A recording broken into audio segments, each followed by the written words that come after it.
Hello नमस्कार everyone. आजच्या मेनूमध्ये मस्त ताज्या कोथिंबीरीचे तेल पाण्याचे मुटकुळे जे आईंच्या हातचे खूप छान होता आणि आई साईड बाय साईड त्याचेच थालीपीठ पण लावत होत्या.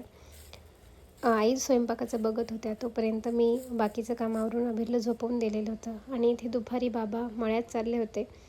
तेवढ्यात अभिरही उठून गेलेला होता, सो तो लगेच बाबांच्या मागे लागला आणि तसंच गाडीतही बसला.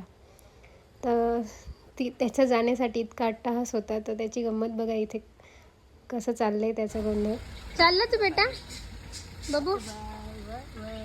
अय तो बसला बळजबरी बघा ना भाऊ.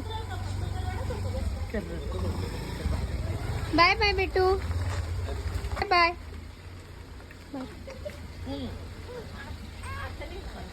फ्लाइंग किस दे ना मम्माला. माझी गाडी घेतली तर त्याला कळतं. बिना कपड्याचा चाललाय तो बाबा. आत्तू बघ ना, आत्तू बघ ना. गोंडो काहीच नाही. हे बघ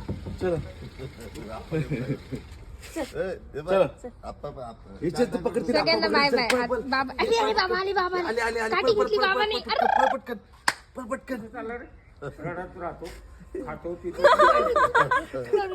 आम्ही फुल चाललो मला. जाते बाबा. कोण रागवतो बोल नाही. आता सुटका कशी रडत रडत सुटका होता. तुझं होईतनच रडायला लागला होता. चल ना बेटू चला.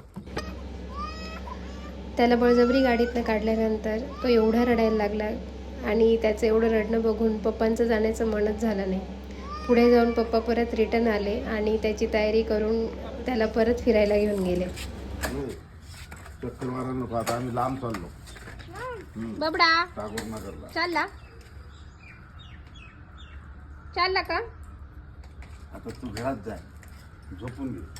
उशी आहे, उशी आहे नाही तर घेऊन जायची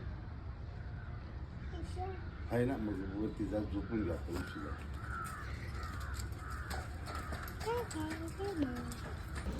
पप्पा त्याला घेऊन गेले आणि मी दूध आणायला निघाली.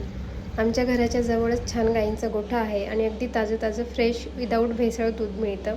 ही खूप मोठी चांगली गोष्ट आहे की आमच्या DGP नगरमध्ये बऱ्याच गोष्टी खूप व्यवस्थित मिळतात, त्यामुळे जरा बरं वाटतं.